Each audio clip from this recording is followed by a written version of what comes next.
ওয়ালাইকুম আসসালাম ওয়া রাহমাতুল্লাহি ওয়া বারাকাতুহু। যে ব্যক্তি ন্যায়সঙ্গত হওয়া সত্ত্বেও ঝগড়া পরিহার করে, আমি তার জন্য জান্নাতের পাশে একটি ঘরের জিম্মাদার হচ্ছি। ঝগড়া জাতি মানুষের সাথে করে না। ঝগড়া করা, বাকবিতণ্ডায় লিপ্ত হওয়া, বুঝছেন?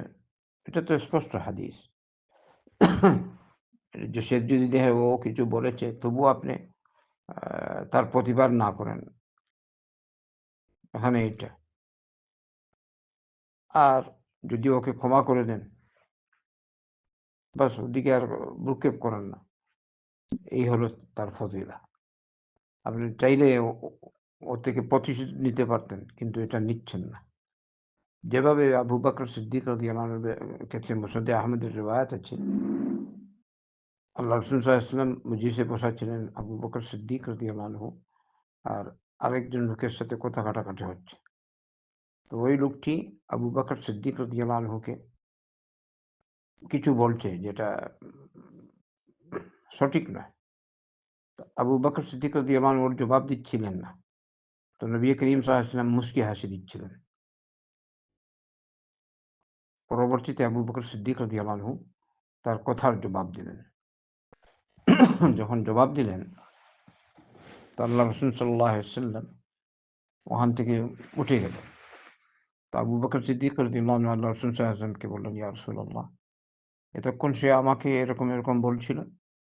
আপনি দেখলাম খুশি ছিলেন, মুচকি হাসি দিচ্ছেন। পরে আমি যখন তার জবাব দিলাম, তখন আপনি চলে গেলেন। তো আল্লাহ রাসূল সাল্লাল্লাহু আলাইহি ওয়াসাল্লাম বললেন, যতক্ষণ পর্যন্ত তুমি তার জবাব দিচ্ছিলে না, ততক্ষণ পর্যন্ত তোমার পক্ষ থেকে আ ওই লোকটির জবাব দিচ্ছিলেন ফেরেশতা আলাইহিমুস সালাম। আর যখন তুমি তার জবাব দিলে, তখন ফেরেশতা ওখান থেকে চলে গেছে। এবারে ওখানে শয়তান হাজির হয়ে গেছে। আল্লাহু আকবার! তো এরকম যদি হয়, ধৈর্য ধারণ করতে পারেন, তাহলে ইনশাআল্লাহ ওই জান্নাতের পাশে, মানে জান্নাতের ভিতরেই এক সাইডে, জান্নাতের বাইরে তো না, জান্নাতের ভিতরে এক সাইডে আপনি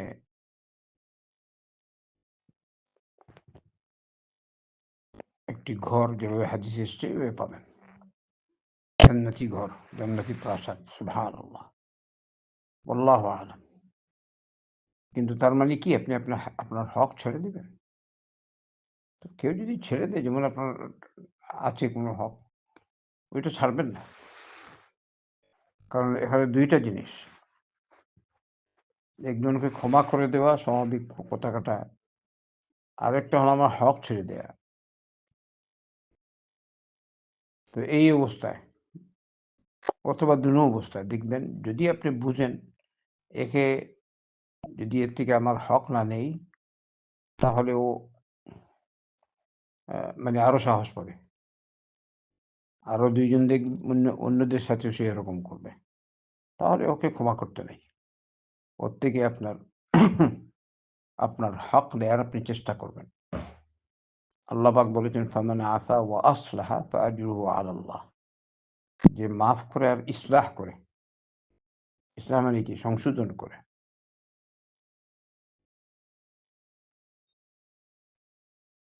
সে সওয়াব পাবে আল্লাহর কাছে। আল্লাহর কাছে রয়েছে তার প্রতিদান। তো এখন আপনি দেখলেন একটা মানুষ এরকম অন্যের হক মারতেই আছে। আর আপনি, একজন ছাড়ে তো আরেকজন এরকম। তো সে এরকমই করে। তো একে ক্ষমা করতে নেই। কারণ আল্লাহ বলেছেন, ফামান আফা ওয়া আসলাহ। ইসলাহ করতে হবে। মাফ করুন, ইসলাহ।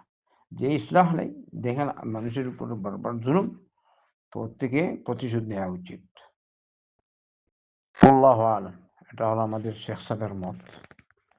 বারাকাল্লাহু ফিক।